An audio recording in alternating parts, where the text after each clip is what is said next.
So what all goes into filing a personal injury claim? If you've been injured and it wasn't your fault, you might be wondering, how does this process work? It might feel overwhelming. So let me break down the process step by step, what it is that you need to do, what it is that we do, and how it all works.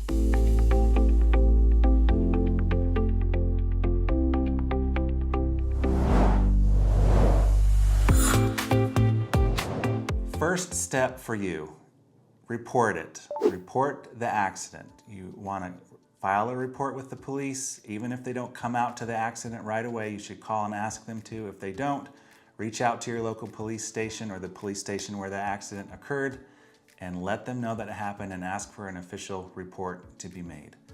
You might also report it to your employer, to your HR department or whoever, so that it is documented that you're missing time from work because of an injury from an accident. We also have clients who are injured on a property, say at a store. If that's your case, go ahead and report your accident to the property owner and they'll document and make their own report as well. Having these reports is very helpful for your case later on to show that this is not something that you're making up, that these injuries are real, and then right from the time that you're injured, we have a paper trail documenting that your injuries are real and that they are affecting your life. Step 2, document everything. Take pictures of your vehicle, take pictures of their vehicle, take pictures of the accident scene. If you have to come back the next day, try to come back at around the same time of day and take pictures of the accident scene then. Document the time that you missed from work. Collect your pay stubs, keep a list of the days that you've missed, the hours that you've missed. Keep track of anything you've done to pay for help at home that you need, like cleaning services. Document your medical bills or your different visits to your medical providers. And if there are any witnesses to your accident, try to get the witnesses' names and contact information so that you can reach them at a later time. All this documentation will prove so helpful later on in your claim so that there's no dispute over who caused the accident, there's no dispute over how severe the accident was, and you have documentation every step of the way to show the medical treatment that you're receiving, the injuries that you have, and how this accident has affected your life.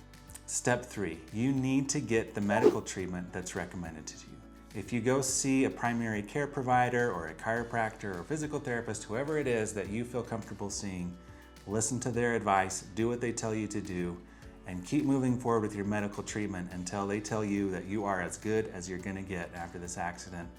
That's the point that we like to move forward with your personal injury claim on our end. Step 4. Now this step 4 could be actually step 1 or 2 or 3, but you need to talk to a personal injury attorney. This is so difficult of a process to handle by yourself, and I can promise you that insurance companies are going to try to take advantage of you at every step of the way. We have other videos about this, about whether or not you should talk to the insurance company. But for now, let me just say that you want to get an attorney involved as soon as possible in this process. We can help you with all the documentation that I just described. In general, we just take the load off of you, the burden off of you. It's not going to be overwhelming for you. We handle all of the things that need to happen for you to make your personal injury claim. So while you're doing what you're supposed to be doing with your medical treatment and your documentation, what are we doing? So we're also helping to investigate the accident. We might look, for example, for videos of the accident. We're going to get copies of all the reports that have been made. We're going to get copies of your medical records where your medical providers have documented that they're treating you for injuries related to an accident. After you've been told by your medical providers that you are as good as you're going to get, at that point, we finish our process of investigating. We finish gathering your medical records and figure out how much has been paid for your medical care. We finish documenting how much money you've lost from time missed at work.